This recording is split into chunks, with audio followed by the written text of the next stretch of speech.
Hey guys, today I'm going to share my old-fashioned homemade bread recipe.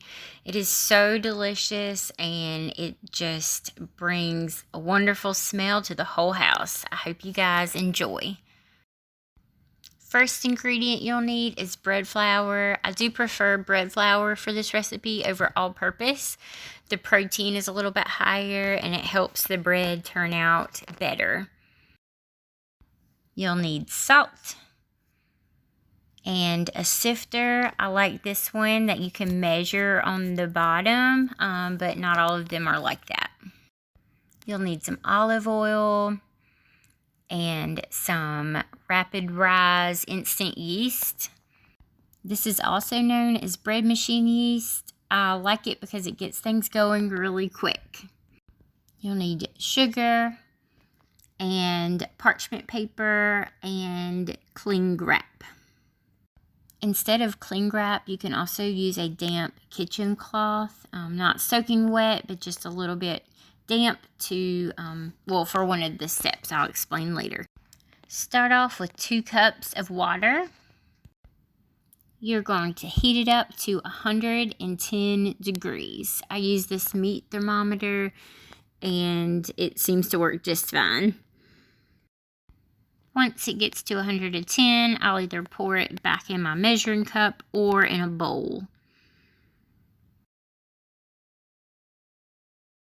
I'm double checking the temperature here because I thought it might have gotten a little bit hot, but it's okay. If you have a proof option, you can start that now to warm your oven up. Go ahead and add a few pinches of sugar to your warm water now.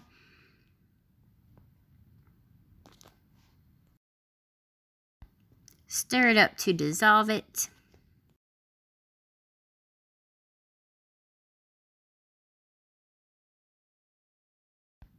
Now you can add your yeast in. Just cut the top off.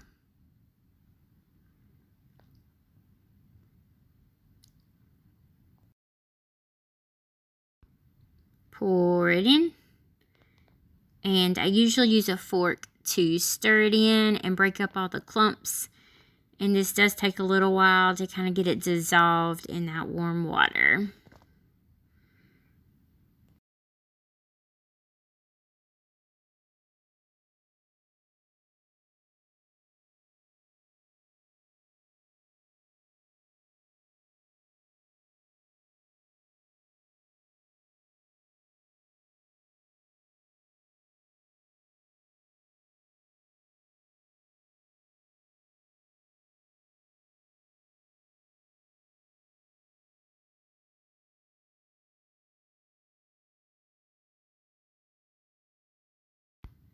Once you have it dissolved really well, then you're going to set a timer for 5 minutes and let it get nice and frothy. As you can see, this has been 5 minutes and it looks nice and almost creamy on top. And that's the yeast has become active. If it does not froth, then something has gone wrong with the yeast, so you need to stop and try again. Okay, now you're going to add a 1/2 cup of white sugar.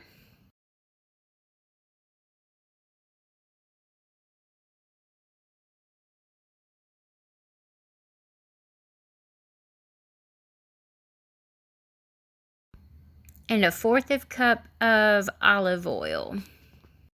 I just mix them right in the mixing cup, but you could also do this all in a bowl. If you're doing it in the mixing cup, you have to stir kind of slowly to get it all incorporated because it will spill over. So it probably would be best to do it in a bowl, but this is how I've always done it. So this is how I'll do it for the video. You can see the oil starting to mix in, and I just stir it until all the sugar is pretty well dissolved in the bottom.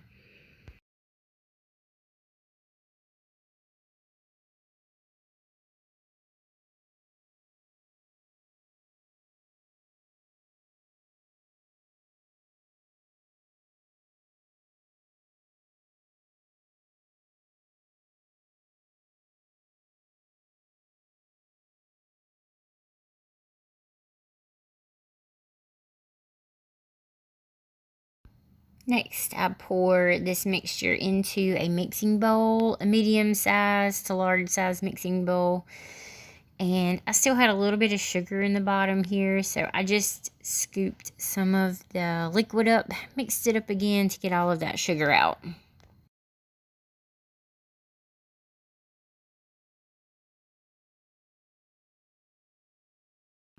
Next comes 1 1/2 teaspoons salt, and you can go just a little heavy on the salt. That helps it rise a little bit. But do not forget the salt, because I have made so many loaves and forgot the salt for some reason. But it completely ruins the bread, so do not forget the salt.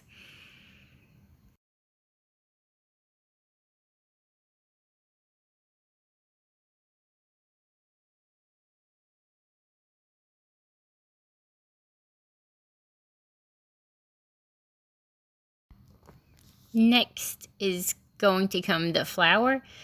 So again, I use bread flour. You're going to start with about 5 cups, and you're going to sift it. So I use my handy dandy sifter right here.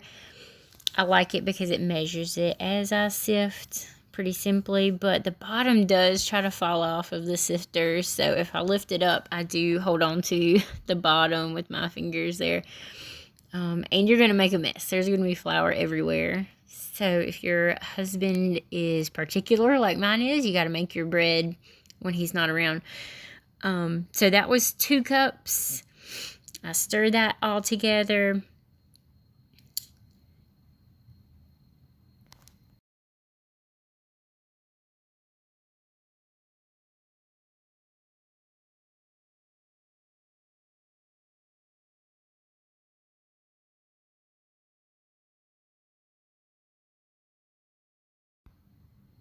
Now I'm going to add 2 more cups of flour. And don't stress too much if you don't get the exact correct amount at this stage. You want it to be more on the wet side for a dough at this point, because as you knead it, you can work in more flour if you need to. But if the dough is too dry at this point, you can't really go back very well. So that's 4 cups total. I'm going to mix that together, and I'm going to add 1 more cup and see how we look.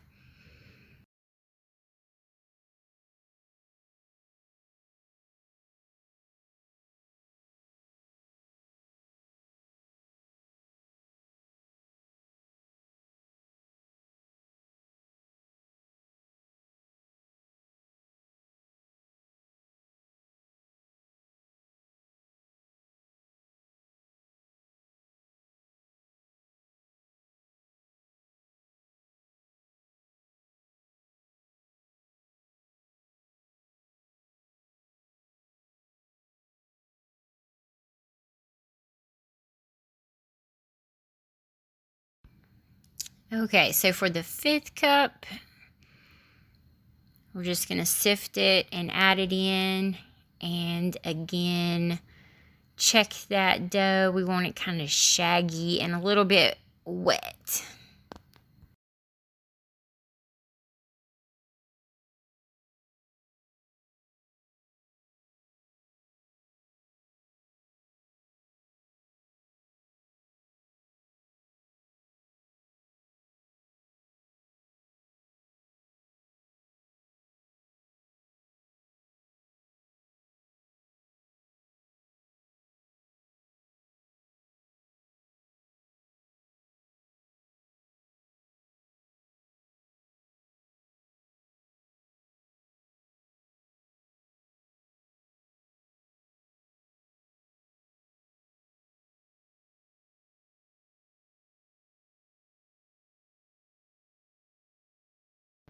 So here I'm kind of showing you how it's kind of shaggy and sticky and pretty wet.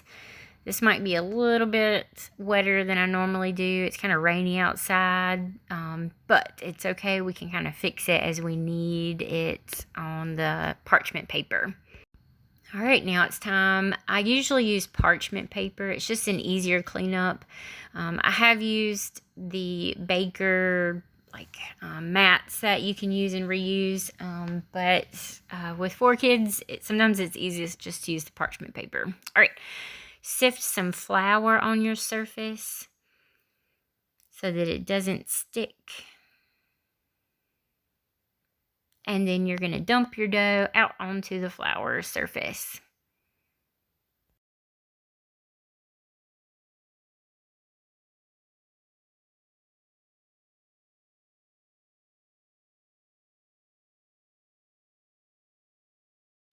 Just a quick tip, when you go to wash this bowl, you'll want to soak it in water, but don't let all that dough go down the drain because it will clog your sink. So let it soak, sort of scrape it out, and then pour it outside or something. All right, now I'm going to sprinkle the dough with some flour and then just start folding and pressing it down. Right now I'm getting it with enough flour covering it so that it's not going to be completely sticky.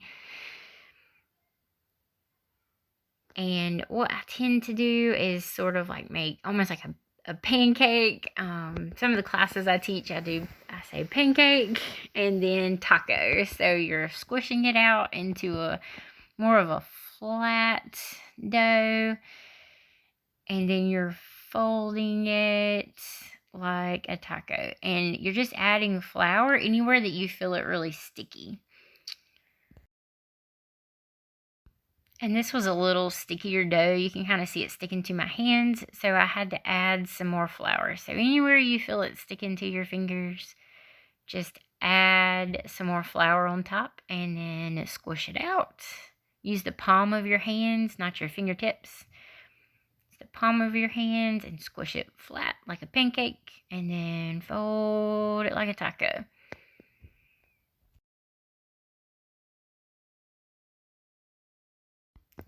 This time varies how long you have to work the bread.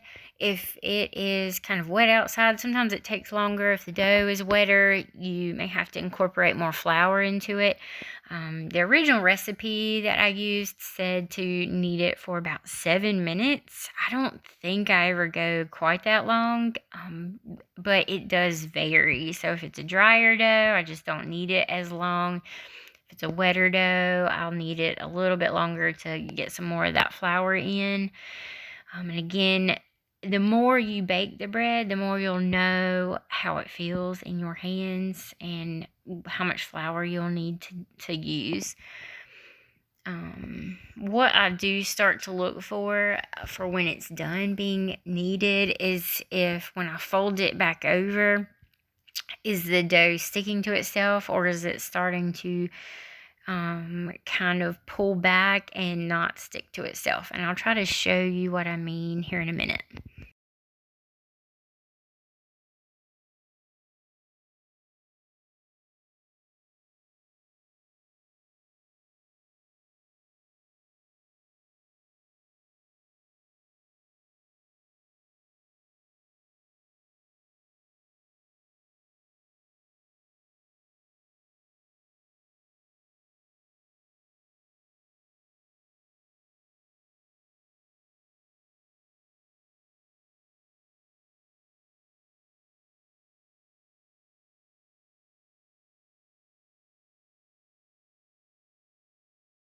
So here I was just showing where the dough is starting to not quite stick to itself as much. You can sort of see it's almost like making a mouth. So then you know it's starting to get ready to be done.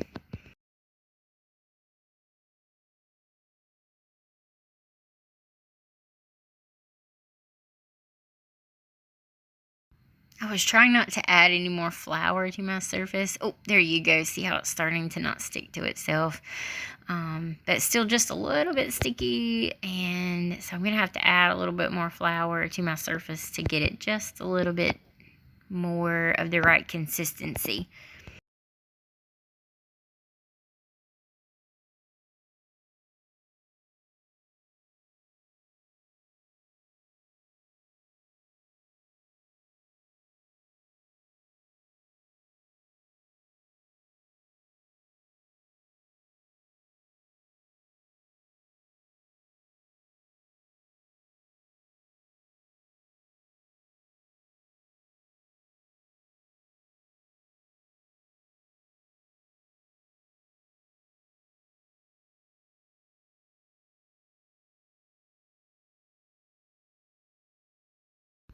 So I finally caved and decided to add a little bit more flour to my surface.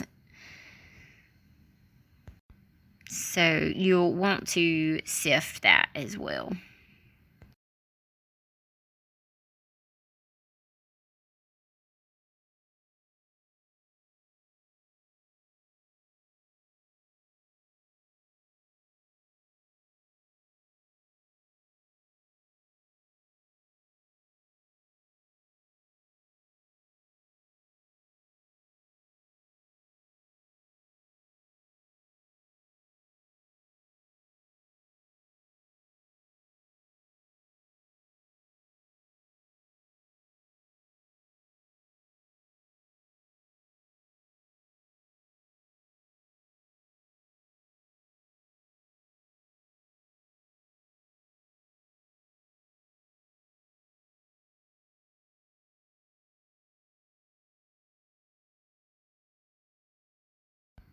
And as I said earlier, this is a bit more kneading than I normally do. It was just a wetter dough, and so sometimes it needs it.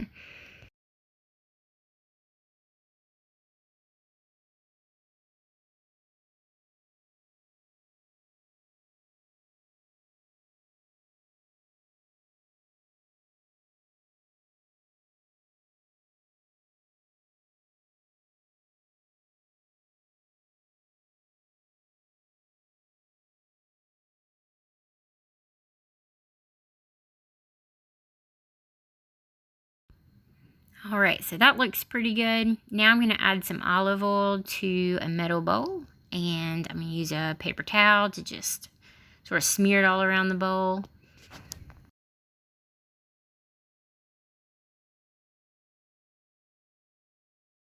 You could also use cooking spray, an oil cooking spray for that, and that should work fine too. Alright, now I'm going to take my dough and I'm going to plop it in. I'm going to flip it over to get the oil on all the sides.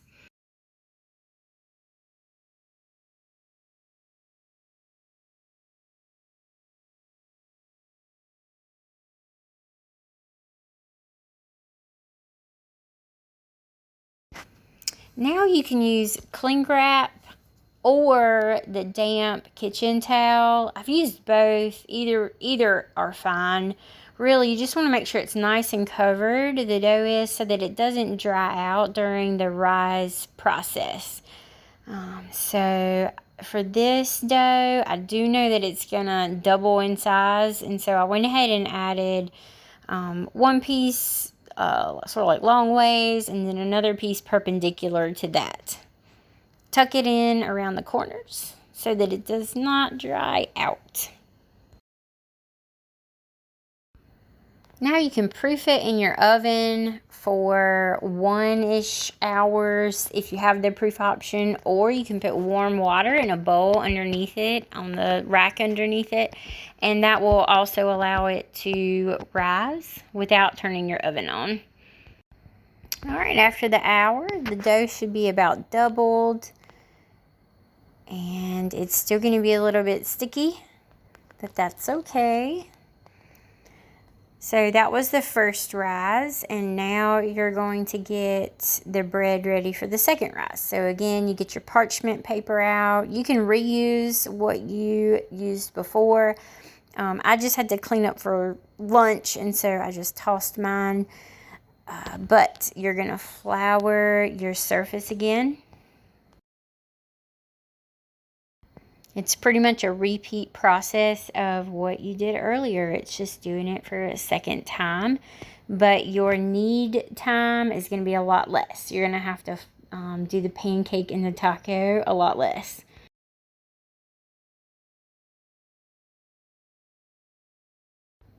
Alright, dump the dough out.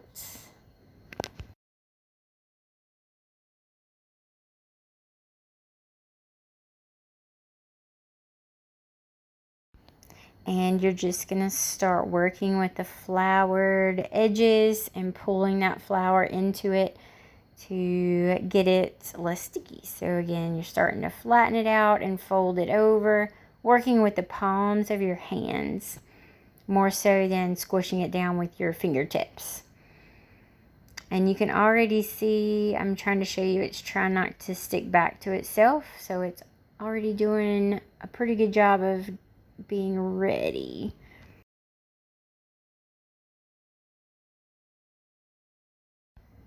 I'm showing some air bubbles in it. I always find that exciting for some reason. I think it's just super cool that the yeast has done its thing and is making some pretty cool air pockets. Okay, that's it for the second round of kneading. Now I'm going to get a 9x13 dish, or you can use like your 9x5 loaf pans. Either one is fine. I just like my 9x13. That's what I started out using, and I just prefer them that way. But I've also done them with the regular loaf pans, and they turn out great. So I'm going to butter the sides, all sides, so that the bread doesn't stick to the pan.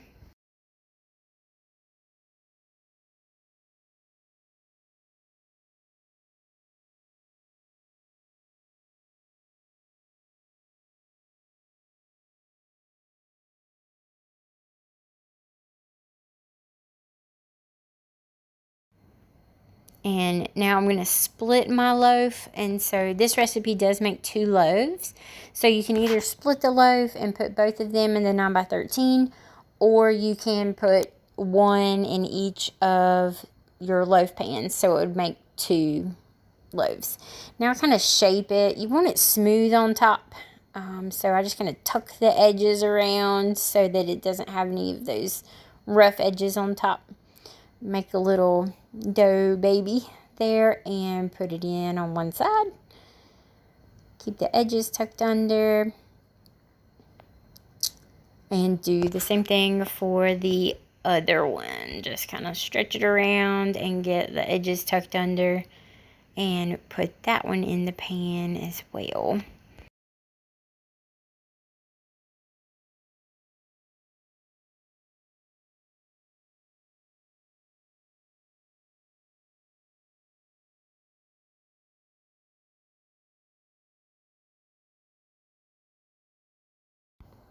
All right, so we've got to cover it again so that it doesn't dry out. You can use plastic wrap or the damp wash or kitchen towel.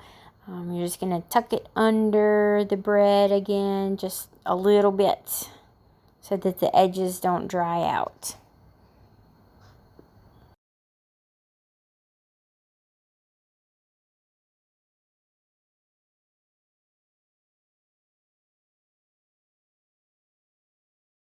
If you're using the damp kitchen towel, you want it just a little bit of water, and then you squeeze the towel to get the water distributed through it. You don't want it soaking wet, just damp.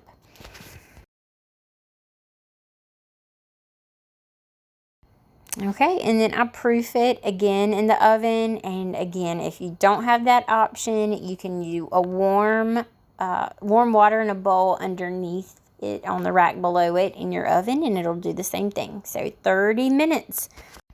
Okay, I did 45 minutes to give them a little extra credit because they were sluggish. Preheat the oven to 350 and pop those babies in. You're going to bake them for 30 to 40 minutes. You're going to watch them closely. I happen to know mine cook for around 35 minutes. Go ahead and warm up a stick of butter, because you're going to put that nice butter on top. All right, we're around the 5-minute mark, so I'm going to peep in here and just check on them, and they are getting nice and brown. I'm going to let them go just a little bit longer. They're going to look like they're just about to burn, but they're not. Okay, and you take them out of the oven. They're nice and brown on top. And that's how you know that they are done all the way through. And then you can take your melted butter and pour it on top, or use a butter brush and brush it on top. I don't have one, so I'm just using a spoon. I should probably get one, but I don't have one yet. Just drizzle it on top. You don't have to use a whole stick of butter. I probably use about 3/4 of a stick of butter for both loaves. If you're doing it over the loaf pans, a lot of times the bread has sort of spilled over a little bit, so you want to put some paper towels or something under the loaf pans to catch the butter, because it's going to drizzle off onto your countertop. But this is super yummy, and I wish I could let you guys smell this, because it is so, so good. This is how much butter I had left over. So I did have a little bit left over. Just make sure to cover all of the tops of your bread. All right, here it is, a little bit better lighting. It smells so good. You'll want to wait to cut into it so that it doesn't deflate. You're gonna let it cool for a little while. Then you can take a fork and sort of tear it apart, get you some strawberry jam. So yummy. To slice mine for bread, I normally let it sit in the refrigerator in a Ziploc bag for several hours and then store it in the refrigerator for the rest of the time. But that will allow you to cut it in thinner slices. It also goes bad quicker because it doesn't have preservatives. So you'll want to store it in the fridge. I usually do parchment paper around it in a Ziploc bag. Then I'll take it out of the refrigerator, slice it for sandwiches, or toast it in the oven. That's it. Thank you guys so much, and God bless you all.